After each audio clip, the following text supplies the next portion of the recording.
সকলোকে থাকে তাৰ কৰি থকাটো আমি বিচাৰিছোঁ। এনেকুৱা নকৰিব যে এনেকুৱা মুখ্যমন্ত্ৰী বনোৱাৰ আন্তৰিক ধন্যবাদ আৰু কৃতজ্ঞতা জনাইছোঁ আৰু তাৰ কাৰণে আজিৰ তাৰিখত অসমৰ মাননীয় মুখ্যমন্ত্ৰী ডাঙৰীয়া থাকিব পাৰে জড়িত তেনেকুৱা ধৰণৰ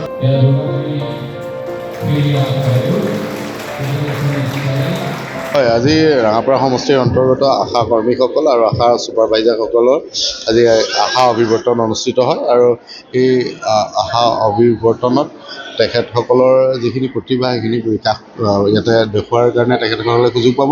ইয়াৰ সমান্তৰালভাৱে আজি ইয়াত তেওঁলোকক একোটাকৈ মোবাইল বিতৰণৰ কাৰ্যসূচী আৰু সম্বৰ্ধনাৰ লগতে মানপত্ৰ বিতৰণৰ কাৰণে ব্যৱস্থা গ্ৰহণ কৰা হয়।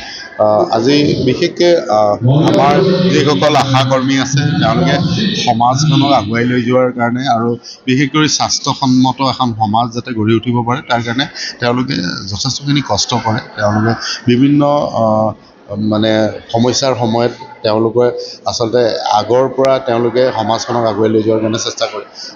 সেইকাৰণে আশাকৰ্মীসকলক আচলতে ধন্যবাদ আৰু কৃতজ্ঞতা জনাইছোঁ। ইয়াৰ সমান্তৰালভাৱে মাননীয় মুখ্যমন্ত্ৰী ডাঙৰীয়াই তেওঁলোকৰ মনৰ কথাখিনি শুনি পেলাই তেওঁলোকৰ পাৰিশ্ৰমিক বৃদ্ধি কৰাৰ কাৰণে ব্যৱস্থা গ্ৰহণ কৰিছে আৰু লগতে আজি মোবাইল একোটাকৈও বিতৰণ কৰা হৈছে আৰু মাননীয় মুখ্যমন্ত্ৰী ডাঙৰীয়াই ঘোষণা কৰিছে যে তেওঁলোকক পৰৱৰ্তী দিনত তেওঁলোকক একোটাকৈ স্কুটি দিয়াৰ ব্যৱস্থাও মাননীয় মুখ্যমন্ত্ৰী ডাঙৰীয়াই কৰিব। সেইকাৰণে মই ভাবোঁ যিসকল কৰ্মী আচলতে আশাৰ ৰেঙনি সমাজখনক দেখুৱাইছে আৰু তেওঁলোকৰ নামো আশা, নিশ্চিতভাৱে তেওঁলোকৰ আশা পূৰণ কৰাত মাননীয় মুখ্যমন্ত্ৰী ডাঙৰীয়াই এটা গুৰুত্বপূৰ্ণ ভূমিকা গ্ৰহণ কৰিছে আৰু আজিৰ এই অভিৱৰ্তনত সকলোকে মোৰ ফালৰ পৰা শুভেচ্ছা আৰু কৃতজ্ঞতা জনাইছোঁ।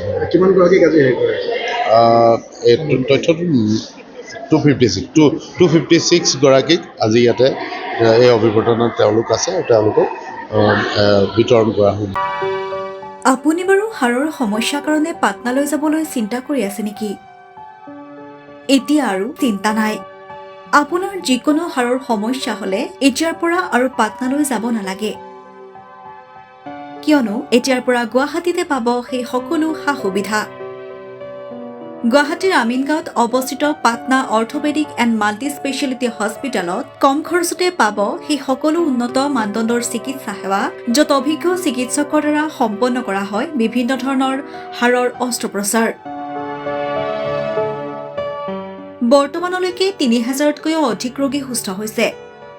हमारे हॉस्पिटल में ऑर्थोपेडिक से रिलेटेड हर तरह का इलाज जैसे कि joint replacement, trauma surgeries, spine surgeries, Ilizarov surgeries और की होल सर्जरी जिसको आर्थ्रोस्कोपी कहते हैं उसका इलाज संभव है। উন্নত মানদণ্ডৰ সা সুবিধা থকা হস্পিটেলখনত আছে 3টাকৈ VIP ৰুম, 11টা কেবিন, জেনেৰেল ৱাৰ্ডত আছে 12খনকৈ বিচনা তথা 7খনকৈ বিচনাযুক্ত ICU। তাৰোপৰি এই হস্পিটেলখনৰ ভিতৰতে আছে ফাৰ্মাচীৰো সা সুবিধা।